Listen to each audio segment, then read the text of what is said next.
આજની ખાસ હવામાન માહિતી વિસ્તાર ગુજરાત અને સમગ્ર ભારત।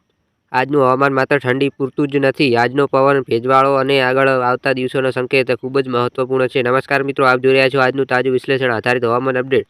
તો મિત્રો, આજના પ્રથમ સમાચારની શરૂઆત કરીએ તો શરૂઆતમાં આજનું હવામાન માત્ર ઠંડી વિશે જ નહીં, આજે પવન, ભેજ, આગામી સિસ્ટમ શું સંકેત આપે છે તે જાણવું ખૂબ જ મહત્વપૂર્ણ છે। નમસ્કાર મિત્રો, આપનું સ્વાગત છે આજના તાજા અને વિશ્લેષણ આધારિત ટોપ ન્યૂઝ ગુજરાત હવામાન અપડેટમાં।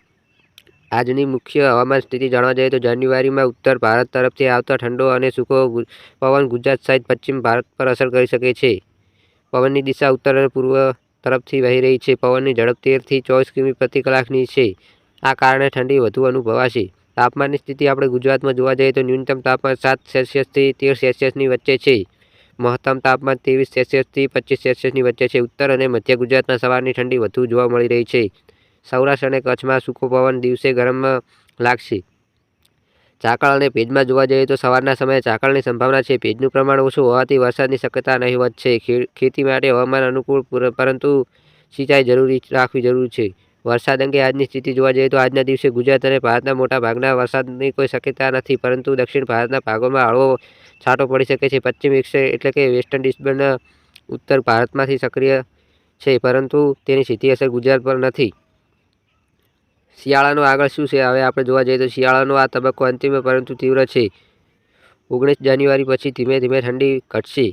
રાત્રિ તાપમાન ફરી એકવાર વધવાનું શરૂ કરશે। દિવસ દરમિયાન ઉનાળાની હળવી અસર લાગશે। ઉનાળાની પ્રારંભિક સંકેત જોવા જઈએ તો ફેબ્રુઆરીના પ્રથમ સપ્તાહથી બપોરે ગરમીનો અનુભવ થશે। સૂકો હવામાન, તાપમાનમાં વધારો, કચ્છ અને સૌરાષ્ટ્રમાં ગરમી વહેલી આવશે। ચોમાસું આપણે જોવા જઈએ તો લાંબા ગાળાના સંકેત મુજબ હાલના સમુદ્રના તાપમાન અને પવન પેટર્ન અનુસાર 2026નું ચોમાસું સરેરાશથી સારું રહેવાની શક્યતા છે। શરૂઆત થોડું મોડું પરંતુ વરસાદ સારું રહેશે। આ લાંબા ગાળાનું વિશ્લેષણ ચોક્કસ આગાહી નથી, પણ અંબાલાલ પટેલની આગાહી મુજબ જોવા જઈએ તો વિશ્લેષણ આધારિત અંબાલાલ પટેલના પેટર્ન મુજબ જાન્યુઆરીના અંત સુધીમાં ઠંડીનો એક છેલ્લો ઝટકો ફેબ્રુઆરીમાં હવામાનમાં ઝડપથી બદલાશે। ચોમાસા પહેલાં ગરમી વધુ તીવ્ર થવાની શક્યતા છે।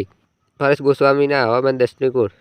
પરેશ ગોસ્વામીના અભ્યાસ મુજબ પવનની દિશામાં ફેરફાર મહત્વપૂર્ણ છે। 2026માં હવામાન વધુ એક્સ્ટ્રીમ રહી શકે છે। ખેતીમાં આયોજન ખૂબ જરૂરી છે। હવામાન વિભાગના સંકેત મુજબ જોવા જઈએ તો હાલ કોઈ ગંભીર ચેતવણી નથી। ઉત્તર ભારતમાં ઠંડી લહેર ચાલુ છે। પશ્ચિમ ભારતમાં સૂકા દિવસો જોવા મળે છે। ખેડૂતો માટે ખાસ સૂચના કે ઘઉં, જીરું, ડુંગળી માટે અનુકૂળ હવામાન છે। વધુ ઝાકળથી પાકને બચાવો, સિંચાઈનું યોગ્ય આયોજન કરો। હવે મિત્રો, એન્ડિંગમાં આપણે વાત કરીએ તો મિત્રો, આ હતું આજનું સંપૂર્ણ ઓરિજિનલ અને વિશ્વસનીય હવામાન અપડેટ। જો તમને માહિતી ઉપયોગી લાગી હોય તો લાઇક કરો, શેર કરો અને ટોપ ન્યૂઝ ગુજરાત ચેનલને સબસ્ક્રાઈબ કરવાનું ભૂલશો નહીં। જય હિન્દ, જય ગુજરાત।